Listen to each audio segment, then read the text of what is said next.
कुर्मी और कुशवाहा का जो लड़ाई है, कुशवाहा समाज का बेटा आखिर मुख्यमंत्री क्यों नहीं बना, कुशवाहा का ही वोट लेकर एक कुर्मी मुख्यमंत्री बने। तो ऐसे कई बातें नागमणि कर रहे थे। शहीद जगदेव बाबू का बेटा नागमणि जी, जो मंत्री भी रहे हैं, केंद्रीय राज्य मंत्री भी रहे हैं, आज वो प्रेस कॉन्फ्रेंस कर रहे थे।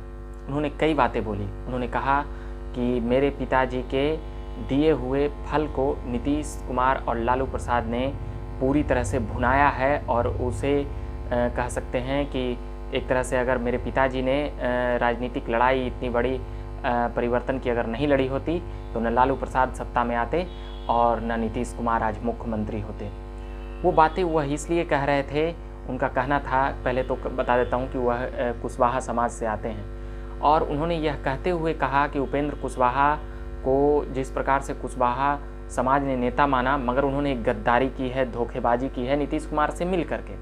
उन्होंने यह भी कहा कि पहले टर्म में तो नीतीश कुमार अच्छे काम करते हैं, मगर उसके बाद जिस प्रकार से भ्रष्टाचार, धांधली और छात्रों का मुद्दा बनता है, वह एक बड़ा मुद्दा था। उन्होंने बातचीत में कई बातें कही है, हमने पिछली वीडियो में वो तमाम इंटरव्यू और प्रेस कॉन्फ्रेंस की बातें सुना दी हैं, मगर फिलहाल उन्होंने इस बातों पर खुलकर बात की कि नीतीश कुमार कुर्मी हैं और कुशवाहा हैं हम लोग, तो कुर्मी और कुशवाहा का जो लड़ाई है, कुशवाहा समाज का बेटा आखिर मुख्यमंत्री क्यों नहीं बना, कुशवाहा का ही वोट लेकर एक कुर्मी मुख्यमंत्री बने।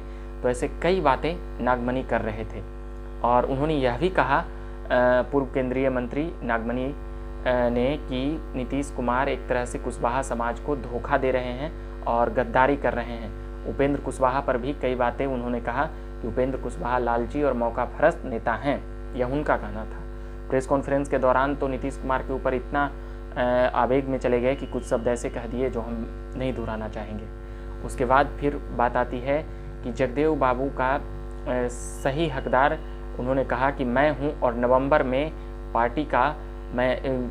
पार्टी के जो और भी बड़ा आंदोलन करूंगा, उसका रैली मैं गांधी मैदान में करूंगा।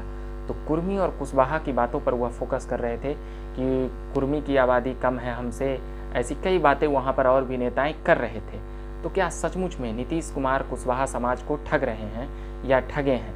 ये बातें कुशवाहा नेता बार बार क्यों कहते हैं? क्योंकि उपेंद्र कुशवाहा ने जिस प्रकार से उनके साथ मिले हैं, तो कुशवाहा के कई नेता नाराज हैं। कई नेता तेजस्वी के साथ चले गए, कई नेता अलग अलग पार्टियों में चले गए, कई नेता कुशवाहा जी के साथ गए, उपेंद्र कुशवाहा के साथ, नीतीश कुमार के साथ गए। और उपेंद्र कुशवाहा का यह कहना था कि जो भी होगा, जो भी दायित्व और मिलेगा, हम वो निर्वहन करेंगे नीतीश कुमार जी के साथ। हम शुरू से ही इसी पार्टी में, अपना घर था, हमने घर वापसी किया है। ऐसे कई बातें नीतीश कुमार के आने के बाद कहते हैं। नीतीश कुमार भी तारीफ के कसीदे गढ़ते हैं, पुराना संबंध है, जुड़ाने लगते हैं दोनों और भी कई नेता।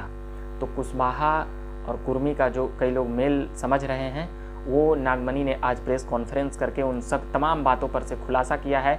उनका कहना है कि शहीद जगदेव बाबू का मैं बेटा हूं और असली हकदार और वारिस मैं ही हूं। तो अब देखने और समझने वाली बात है कि बिहार की राजनीति में कहां तक क्या हो पाता है। अभी के लिए मैं फिलहाल इतना ही कहूँगा। झकास भारत के माध्यम से तमाम अभ्यर्थियों के मुद्दे और राजनीतिक मुद्दे के साथ मैं आता रहूँगा और बात करता रहूँगा। अभी के लिए इतना ही कहूँगा। नागमणि ने कुर्मी और कुशवाहा पर जो द्वंद्व छेड़ा है, उन्होंने कहा है कि कुशवाहा समाज गांधी मैदान में महा रैली करेगा। अब देखना है कि वह कितने भीड़ जुटा पाते हैं। और नागमणि ने यह भी कहा है कि बिहार की राजनीति में कुशवाहा समाज अब मुख्यमंत्री तय करेगा और कुशवाहा समाज का बेटा मुख्यमंत्री होगा। अब इन बातों में कितना सच्चाई है, इन बातों में कितना जुनून है, या इन बातों में कितना गहराई है, या इन बातों पर वह कितना खरा उतर पाते हैं, यह देखने समझने और आने वाले वक्त के समय पर बातें होंगी। अभी के लिए फिलहाल हम इतना ही कहेंगे। झकास वाला चैनल को आपने सब्सक्राइब नहीं किया होगा तो सब्सक्राइब कीजिएगा। मैं इसी प्रकार से बिहार की राजनीतिक कहानी किस्से अभी सुनाऊंगा, देश का भी सुनाऊंगा। वो वक्त आएगा जब मैं देश की पॉलिटिकल खबरें भी मैं लाऊंगा और सुनाऊंगा। अभी के लिए इतना ही कहूँगा। झकास भारत से मैं रविकांत, धन्यवाद।